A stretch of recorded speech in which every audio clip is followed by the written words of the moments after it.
Assembly నియోజకవర్గానికి advance technology centre మంజూరీకి కృషి చేసిన బీసీ మరియు రవాణా శాఖ మంత్రి వర్యులు పొన్నం ప్రభాకర్ గారికి నియోజకవర్గ ప్రజల పక్షాన నా పక్షాన కృతజ్ఞతలు తెలియజేస్తున్నా అని కాంగ్రెస్ పార్టీ బీసీసీఎల్ రాష్ట్ర జాయింట్ కోఆర్డినేటర్ మరియు బీసీ సంక్షేమ సంఘము రాష్ట్ర సంయుక్త కార్యదర్శి తాళ్లపల్లి శ్రీనివాస్ గౌడ్ గారు అన్నారు. ఈరోజు ఉస్నాబాద్ నియోజకవర్గం కోహెడ మండల కేంద్రంలో కాంగ్రెస్ పార్టీ బీసీసీఎల్ రాష్ట్ర జాయింట్ కోఆర్డినేటర్ మరియు బీసీ సంక్షేమ సంఘము రాష్ట్ర సంయుక్త కార్యదర్శి తాళ్లపల్లి శ్రీనివాస్ గౌడ్ గారు విలేకరులతో మాట్లాడుతూ ఉస్నాబాద్ నియోజకవర్గం తోటపల్లికి ఏటీసీ మంజూరీ కృషి చేసిన బీసీ మరియు రవాణా శాఖ మంత్రి వర్యులు పొన్నం ప్రభాకర్ నియోజకవర్గ ప్రజల పక్షాన మరియు నా పక్షాన కృతజ్ఞతలు తెలియజేస్తున్నా అన్నారు.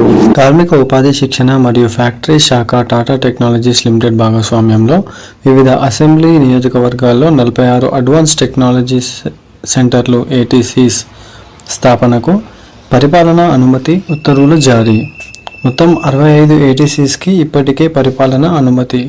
రాష్ట్రంలోని ఇప్పటికే ఉన్న 65 ప్రభుత్వ ఐటీఐస్లో ఎన్సీవీటీ అనుమతించబడిన ఇండస్ట్రీ 4.0 ట్రేడ్స్ ఆధారంగా యువతకు ఆధునిక నైపుణ్య శిక్షణ అందించేందుకు 65 అడ్వాన్స్ టెక్నాలజీ సెంటర్ల స్థాపనకు టాటా టెక్నాలజీస్ లిమిటెడ్ భాగస్వామ్యంలో అనుమతి ఇచ్చినది. ఇప్పుడు 46 ఏటీసీస్కి ఉత్తర్వులు. ఇప్పటికే జారీ చేసిన 4 ఏటీసీస్కి సంబంధించిన జీవోలను జీవో 2 నుంచి 5 వరకు కలిపి మొత్తం 46 ఏటీసీస్ స్థాపనకు ప్రభుత్వం ఒకే ఉత్తర్వులను జారీ చేసింది. ఈ 46 ఏటీసీస్ కోసం మొత్తం వ్యయం 2076.90 కోట్లు. ఇందులో టీటీఎల్ వాటా 1426.46 కోట్లు, రాష్ట్ర ప్రభుత్వం వాటా 650.44 కోట్లు.